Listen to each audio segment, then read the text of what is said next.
Assalamu alaikum dear students. I welcome you with another lecture. So let's get started.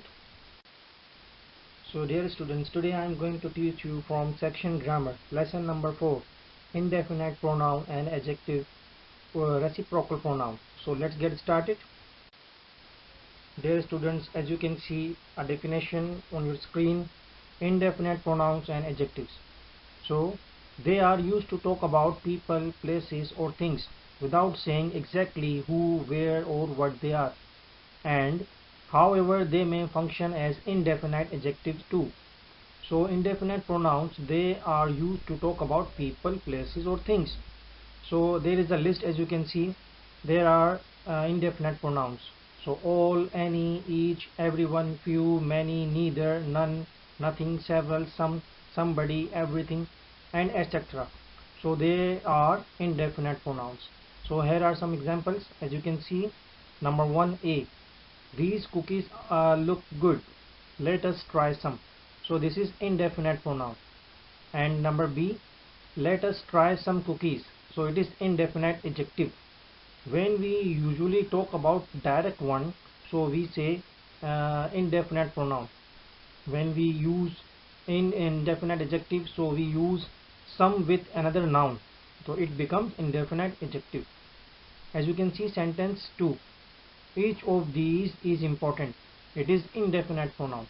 But when we use each one, so each one of these is important. So it is indefinite adjective.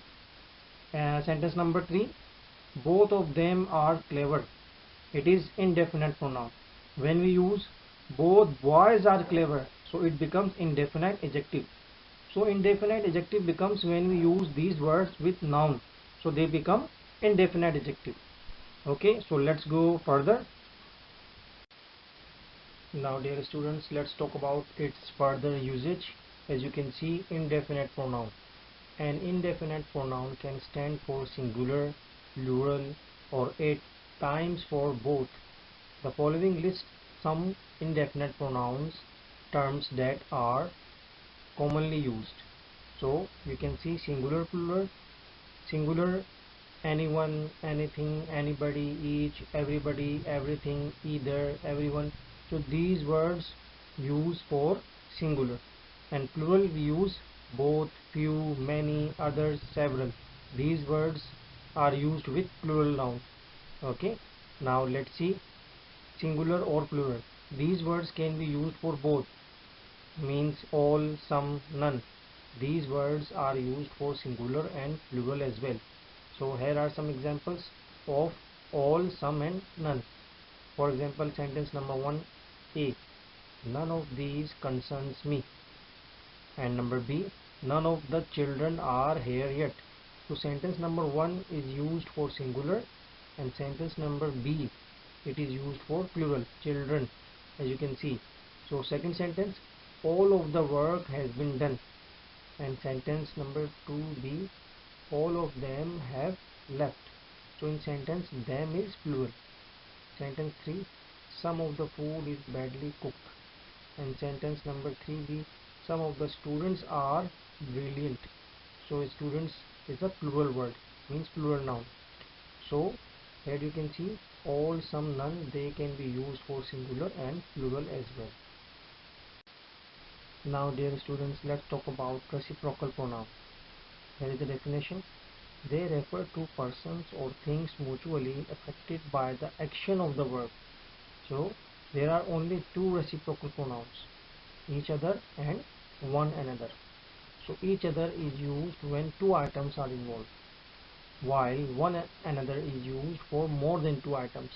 Means each other is used for two items and one another is used for more than two items. So here is examples. Number 1, the two boys often help each other. So in this sentence, two boys. Sentence number 2, the pupils help one another to get the exhibits ready. Means in this sentence, pupils, they are plural. Sentence number 3, Aslam and Amjad are talking to each other. Meaning there are two people. So sentence number 4, some boys are fighting to one another. Means there are many boys. So hopefully you have understood reciprocal pronoun, each other and one another. Okay. So let's go for the home assignment. Dear students, hopefully you have understood our topic. So this is your home assignment. You have to solve it. To solve exercise 1, 2 and 3, page number 126, 127. Okay, inshallah I will see you with another lecture. Till then, Allah Hafiz, take care.